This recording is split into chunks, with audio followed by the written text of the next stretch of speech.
De la même manière que le gouvernement Souka Saïn est en train d'évoluer. Là, maintenant, il s'agit des bâtiments en étage. Et bâtiments en étage, l'ISP en étage. La première phase qui a été inaugurée par le chef de l'État. Là, nous sommes dans la deuxième phase maintenant. Là, avant, il y avait pratiquement 7 auditoires, donc 6 et un amphithéâtre qui fait 7. Maintenant, là, le gouvernement Souka Saïn est en train de faire 10 autres auditoires pour les étudiants et les étudiants de l'ISP Kolwezi.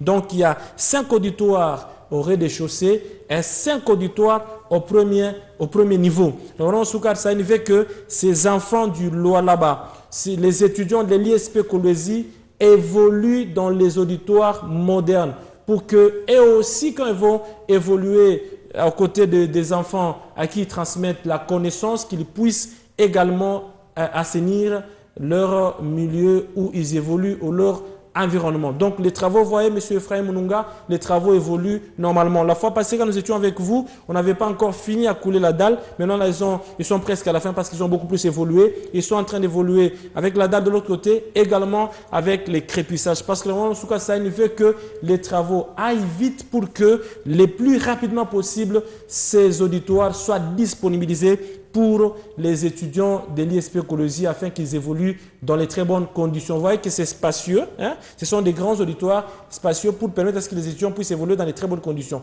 D'ailleurs, les autres qui évoluent déjà aujourd'hui, de l'autre côté, les auditoires qui ont été inaugurés par le président Tshisekedi évoluent dans les très bonnes conditions. J'y étais, je crois, plusieurs fois d'ailleurs. Les étudiants étaient contents de la manière dont le gouvernement Souka Saïn les a honorés en leur dotant des auditoires modernes. Vous voyez, aujourd'hui, M. Ephraim Mununga, vous devez savoir que lorsque nous avons des autorités qui investissent beaucoup plus dans l'éducation, ce sont les autorités que nous devons beaucoup plus soutenir, que nous devons beaucoup plus, pour qui nous devons beaucoup plus prier. Parce que l'éducation est l'un des piliers du développement d'un pays. Une autorité qui investit dans l'éducation est en train de préparer la jeunesse, est en train de préparer la relève pour que demain après demain, que la province du Lualaba ne puisse pas souffrir de la carence d'intellectuels, des gens qui pourront prendre la relève dans cette province et dans ces pays. Même au niveau national, au niveau provincial, il faut que nous ayons des gens, et des gens qui seront bien formés, et bien formés dans les bonnes conditions. C'est pourquoi, de génération en génération, on parlera de la gouverneure Firmin Souka Saïn pour le travail abattu. Parce que, de génération en génération, les gens diront que l'ISP Kolwezi n'avait pas d'auditoire. La seule autorité politico-administrative qui a doté à cette institution supérieure universitaire des auditoires modernes et propres à eux, c'est la gouverneure Firmin Souka Saïn. Ils étaient locataires, ils évoluaient dans des conditions difficiles, mais actuellement, ils ont un endroit, ils ont une adresse précise là où ils vont évoluer désormais dans les très bonnes conditions, M.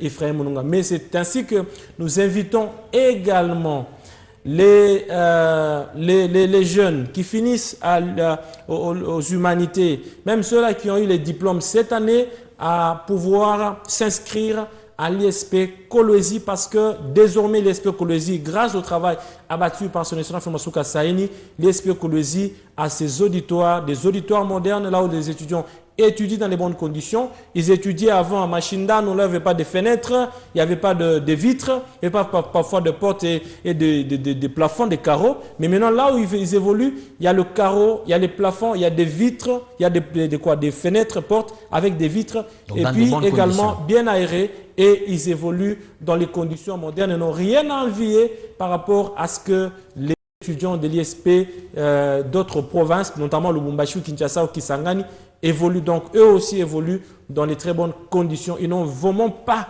à avoir ces complexes d'infériorité parce qu'ils sont vraiment dans les mêmes conditions que d'autres étudiants de grandes universités de la RDC. En tout cas, merci beaucoup, M. Alain Chikwangiav, pour